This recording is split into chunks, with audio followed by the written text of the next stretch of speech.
तो गाइज आज की इस वीडियो के अंदर हम बनाने वाले हैं हाइड्रोजन गैस। और गाइज आपने अपनी स्कूल के अंदर ये तो पढ़ा ही होगा कि जब हम कास्टिक सोडा और एल्यूमिनियम फॉइल को मिक्स करते हैं तो गाइज ये काफ़ी ज़्यादा गर्म हो जाते हैं और फिर इनसे जो गैस निकलती है वो होती है हाइड्रोजन गैस। और गाइज आज इस चीज़ को हम घर पे ट्राई करेंगे और फिर देखेंगे कि क्या सच में जो है वो हाइड्रोजन गैस बनती है या फिर नहीं। तो चलिए गाइज वीडियो को स्टार्ट करते हैं, पर उससे पहले आप इस वीडियो को लाइक एंड चैनल को सब्सक्राइब जरूर से कर लीजिएगा। तो चलिए वीडियो को स्टार्ट करते हैं एंड बनाते हैं हाइड्रोजन गैस।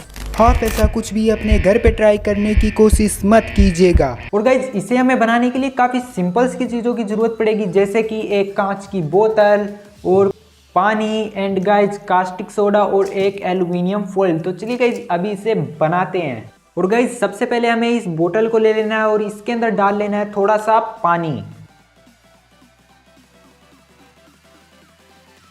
और अभी हमें इसके अंदर डालना है कास्टिक सोडा। आई थिंक इतना काफ़ी है।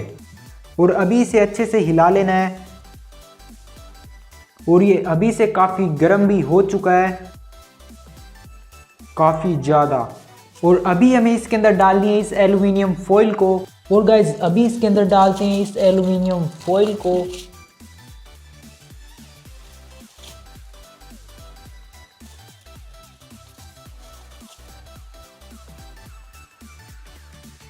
और गाइस देख सकते हो कि इसके अंदर जो है वो अभी गैस बननी स्टार्ट हो चुकी है।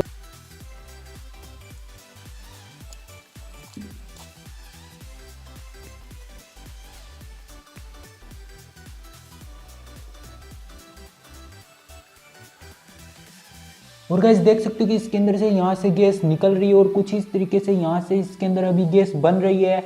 काफ़ी ज़्यादा गर्म हो चुकी है ये बोतल। तो गाइज इसके अंदर जो गैस बननी थी वो बन चुकी है। एंड गाइज इसको मैं आपको टेस्ट नहीं करके दिखा सकता हूँ क्योंकि गाइज यहाँ पे जो है वो गैस काफ़ी ज़्यादा फैल चुकी थी, इस वजह से मैं इसके आग भी नहीं लगा सकता। लेकिन गाइज मेरी जो आने वाली वीडियो जो वो इसी चीज़ पे होने वाली है, तो गाइज उनके अंदर मैं आपको इस चीज़ को टेस्ट भी करके दिखाने वाला हूँ। और इसके अंदर से जो गैस निकली वो गाइज हाइड्रोजन गैस ही थी। तो गाइज आज की इस वीडियो में बस इतना ही। मिलते हैं किसी नेक्स्ट वीडियो में किसी नए टॉपिक के साथ। तब तक के लिए जय हिंद, जय भारत।